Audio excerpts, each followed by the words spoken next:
Hello to all. Myself PrabhdeepSingh, Assistant Professor in Bhau University, Lucknow. Today I am going to give a video lecture on optimization technique. The topic is linear programming using Simplex method.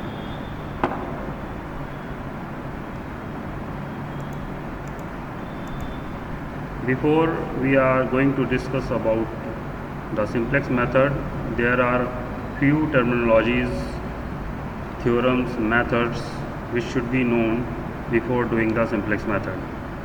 First of all, we are going to discuss about the general form of linear programming problem.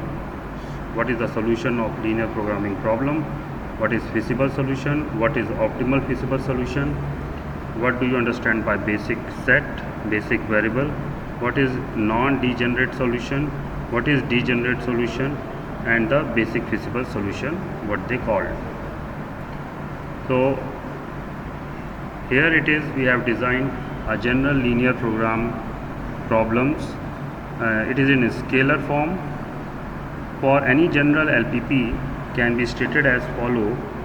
We have to find the decision variables such as x1, x2, x3 up to xn. We can take a variable. Now these variables are chosen in such a way that it optimizes the objective function. The objective function we represent as z, which is equal to c1 x1 plus c2 x2 up to cn xn. c1, c2, cn is a constant, x1, x2 up to xn is a variable. Now the problem is always subject to the constraint, so we have given the constraint equation such as a11 x1, a12 x2 up to a1n xn.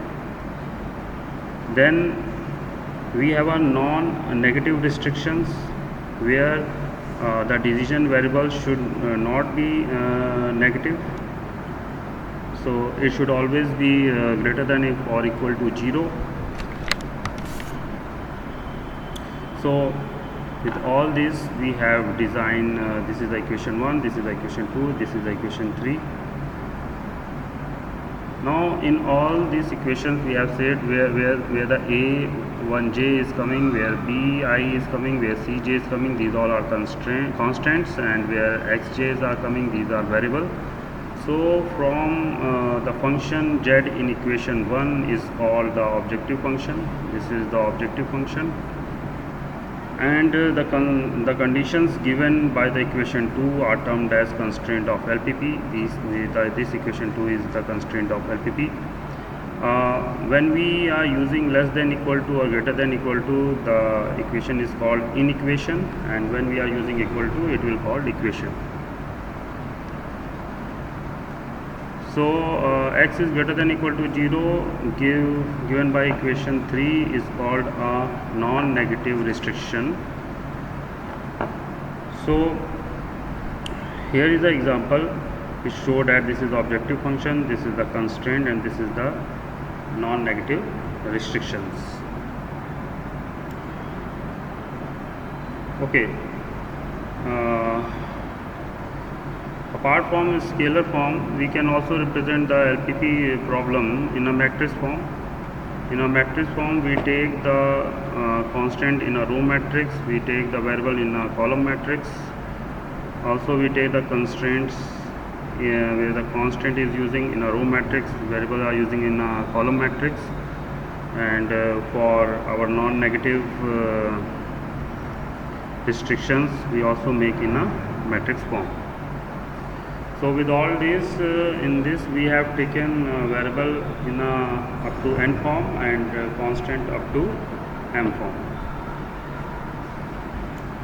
After all this, we also symbolize our matrix form, such as we take c constant as a capital and a bold C, take a variable as a capital and a bold X, take constraint constant as a capital A, and solution B, which represent these solutions. So with all this we have seen the general form in the representation of a scalar way, in the representation of matrix, as well as in a symbolically representation we have represented it. Now this is the example.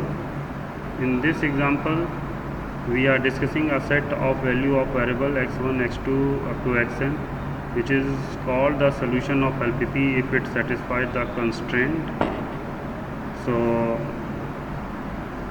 this is the objective function, z is equal to 4x plus 5y, and these are the constraint: x plus 2y less than equal to 6, 3x plus y less than equal to 12.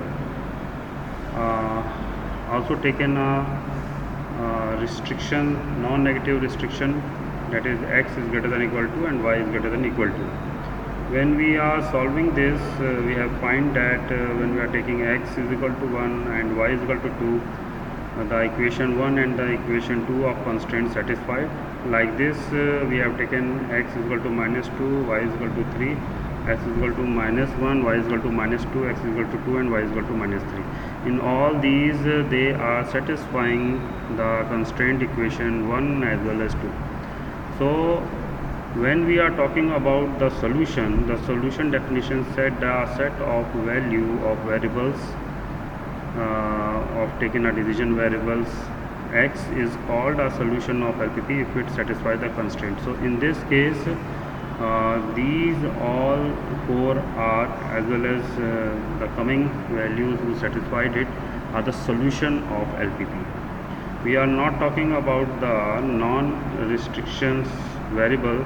That's why we are only talking about the constraint. That's why these all are the solution of LPP. Now, what is feasible solution? A set of value of variables x1, x2 up to xn is called a feasible solution of LPP if it satisfies the constraint and the non-negative restrictions of the LPP. So in this above example, when we again see this, among all these four, only one is the feasible solution. 2, 3, 4 is not a feasible solution because it is not satisfying the non-negative restrictions.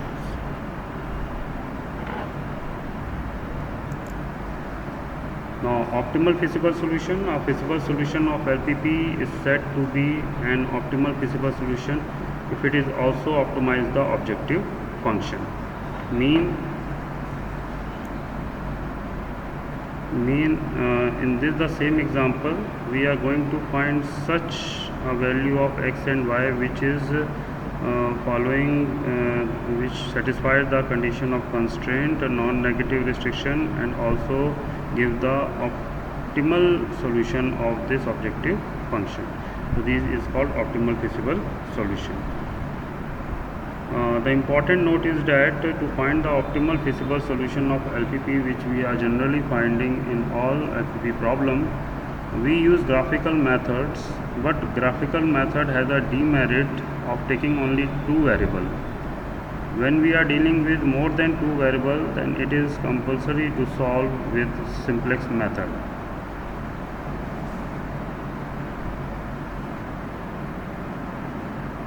Okay, now come to the basic solution. What is a basic solution? Consider a system of equation x1, x2, x1 plus 2x2 plus x3 is equal to 4, 2x1 plus x2 plus 5x3 is equal to 5. Let n be the number of variable. Here variable is 3. Let m be the number of equation.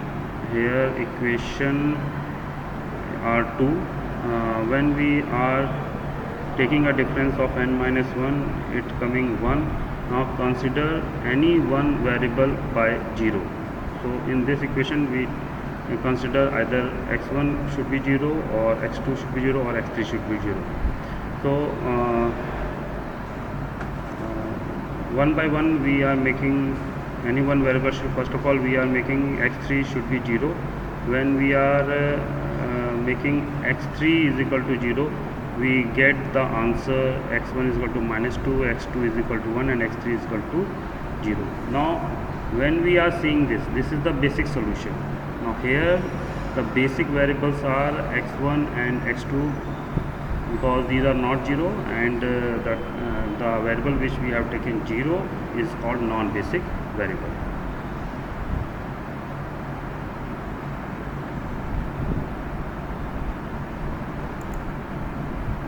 So in this system we have seen that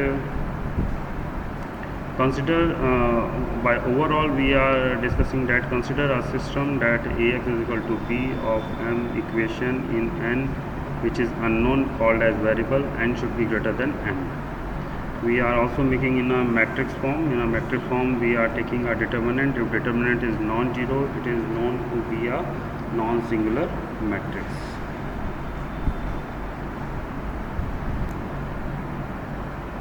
So the definition of basic solution is if any m into m non-singular matrix is chosen from A, and if all the n minus m variable not associated with the column of this matrix are set equal to 0, the solution to the resulting system of equation is called basic solution.